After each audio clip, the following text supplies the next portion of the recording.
Les chats d'Ultar. Le temps d'une histoire.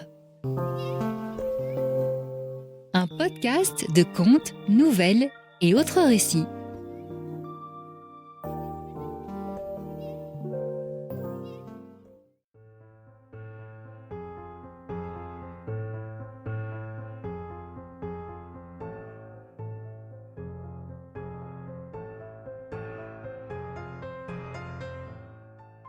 On raconte que dans Ultar, de l'autre côté de la rivière Sky, aucun homme n'a le droit de tuer un chat. Et ma foi, je le crois volontiers tandis que je regarde celui qui ronronne doucement assis devant le feu. À Ultar, longtemps avant que l'on interdit d'abattre les chats, il y avait un vieux paysan et sa femme qui prenaient plaisir à prendre au piège pour les tuer les chats de leurs voisins. Pourquoi se livrait-il à ce massacre ? Je l'ignore. Beaucoup de gens ont les chats en horreur, et ils ne supportent pas de les voir se glisser furtivement dans les cours et les jardins après le crépuscule.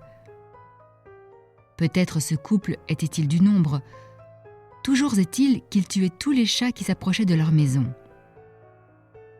D'après les cris que l'on percevait la nuit, de nombreux villageois pensaient que le couple devait avoir un procédé bien particulier pour se défaire des animaux. Mais ils évitaient soigneusement d'en parler avec le vieil homme et sa femme. Il faut dire que l'expression de leurs deux visages ridés était effrayante. En vérité, si les propriétaires de chats haïssaient ces étranges habitants d'une minuscule chaumière dissimulée sous des chênes centenaires derrière une cour abandonnée, ils les craignaient plus encore. Et, au lieu de les traiter comme des assassins, ils se contentaient d'empêcher leurs animaux favoris de s'approcher de la maison maudite. Et quand, malgré tout, un chat disparaissait et que l'on entendait à la nuit tomber des bruits étranges, il ne restait plus qu'à son maître à se lamenter, puis à se consoler en remerciant le destin que ce ne fut pas l'un de ses enfants qui eût disparu.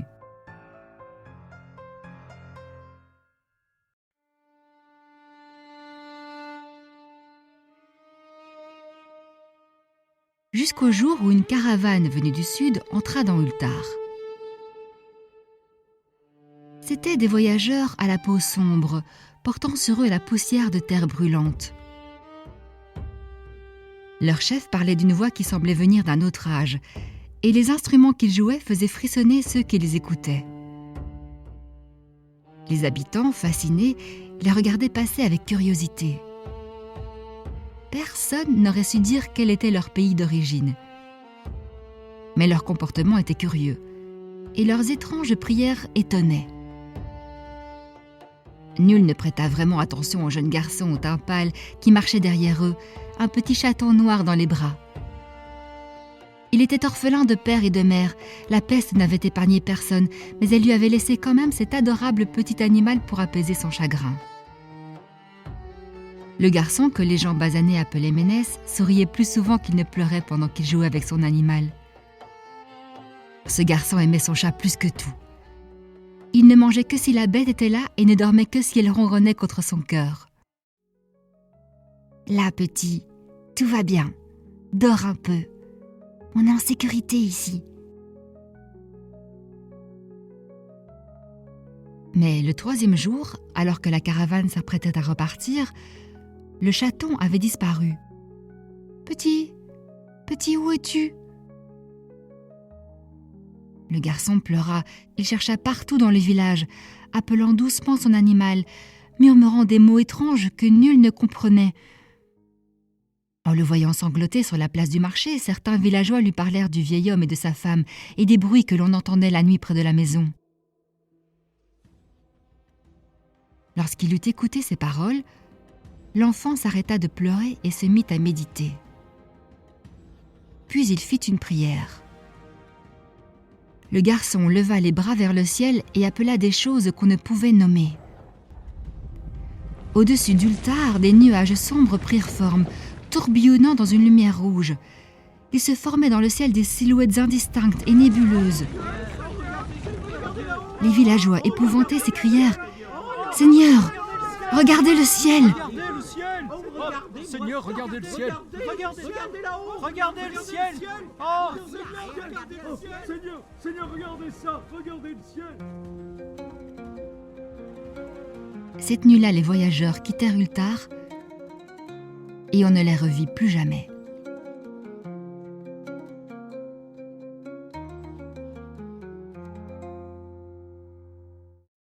Le lendemain matin, les villageois s'aperçurent bouleversés que tous les chats avaient disparu. Pas un seul dans les rues ni dans les maisons. Le vieux bourgmestre jura: Ce sont les gens à la peau sombre qui se sont emparés de tous les animaux pour venger la mort du petit chat de Ménès. et il maudit la caravane et le jeune garçon. Mais le notaire déclara: Il s'agit sans doute encore d'un mauvais tour du vieux villageois et de sa femme, car leur haine des chats empire de jour en jour. Pourtant, personne n'osa incriminer le sinistre couple. Le fils de l'aubergiste affirma: J'ai vu tous les chats du Tard réunis au crépuscule dans la cour déserte de la Chaumière. Mais pouvait-on accorder crédit au récit d'un si jeune garçon? Il rajouta: Tous les chats ont suivi solennellement 2 d'entre eux, comme s'ils accomplissaient un rite inconnu. Mais les villageois, tout en craignant que le vieillard et sa femme eussent envoûté les chats pour les faire mourir, préférèrent ne pas se rendre à la lugubre demeure. Ils attendraient que le couple sorte pour l'accabler de reproches. Ultar s'endormit en colère. Mais à l'aube, un miracle semblait s'être produit, car les habitants retrouvèrent à leur réveil tous les chats du village. Petits, grands, gros, noirs, rayés, tous les chats étaient revenus. Ils semblaient gras et luisants et ils ronronnaient de plaisir. Les villageois discutèrent de cet événement et s'étonnèrent grandement de cette étrange aventure.